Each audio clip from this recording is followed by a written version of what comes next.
Hello guys! Good morning po sa inyong lahat. At yan nga, mag-vlog tayo ngayon. So, daily, daily vlog. So, wala tayong pag-usapan. Nandito ako sa Czech Republic. And gusto ko magluto ngayon ng spaghetti. So, nag-init ako ng tubig with mantika, charan, and asin. Wait lang. Wait lang nga ni. Yan. Kahit nandito kayo guys sa Czech Republic, is makakapagluto pa rin kayo ng mga gusto nyo lutuin. But, for now kasi is konti lang yung aking recipe. Tinatamad talaga ako lumabas. Pero nagkikrave kasi ako sa spaghetti. So, magluto tayo ng spaghetti with ganito. So, yan. And meron lang akong spare ng ganito sa corned beef and reno. So, wala akong giniling. Wala ako kahit na ano pa. Ito lang talaga yung aking recipe na gagamitin. Minsan guys, kahit konti lang yung recipe natin, ginagawa ko talaga to. Lalo na pag nag-cravings ako. Kaya yun lang talaga yung recipe ko. Yan lang, as in. Kasi natin.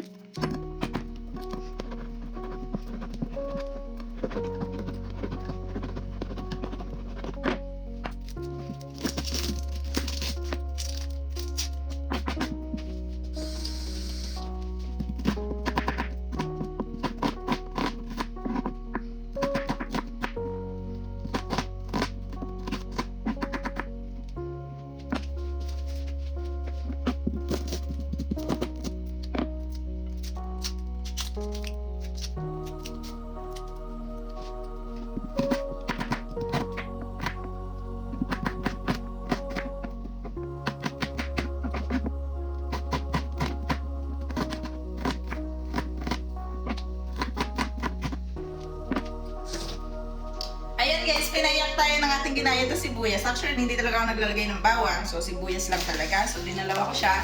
Kasi nga, medyo maliit. And then, ito yung mga recipe ko. So, ito, 19 crowns ko lang siya nabili sa penny.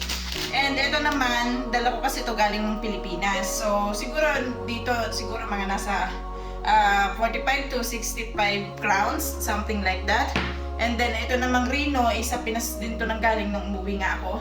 So, possible siguro mga nasa 50 crowns to. I'm not sure kasi kung magkano siya dito.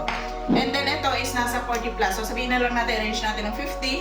So, dahil yun lang talaga yung recipe ko, yung aking sibuyas is 2 piraso. Pero ang 1 kilo kasi noon is nasa 30 crowns lang siya. So, napakaliit lang nung noong gamit ko sa recipe ko. Actually, kulang naman talaga to. Wala tong giniling. So, medyo marami ang kulang sa kanya. Kasi, hindi ako naglalagay ng bawang guys sa mga niluluto. So, ganun. So, yan. Pagkasyahin ko lang talaga dahil I'm craving sa spaghetti. So, later, magluluto naman ako ng biko. Yan, dahil nga nagkikrave ako. So, magsasayang muna ako ngayon para sa biko. And then, later ko siya hahaluin. Sangkot siya sa amin in Batangas. Hahaluin ko siya para maging biko siya. So, iluluto ko muna kasi yun. So, later.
At ito na nga yung pinagsama-sama natin ng mga recipe. Ito na yung pinalabasan niya. So, itatry ko lang siyang i-taste kung lasa pa talaga siya spaghetti. Kasi diskumpiyado ako gawa ng walang giniling. So, try natin, no? Try ko lang.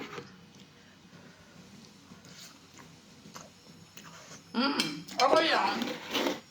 Okay lang. Medyo maasim lang siguro gawa ng tomato sauce ko. Revive ko na lang siya.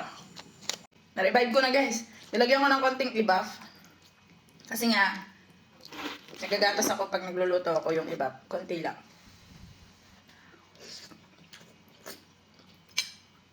Okay na siya. Approve. Approve para sa cravings.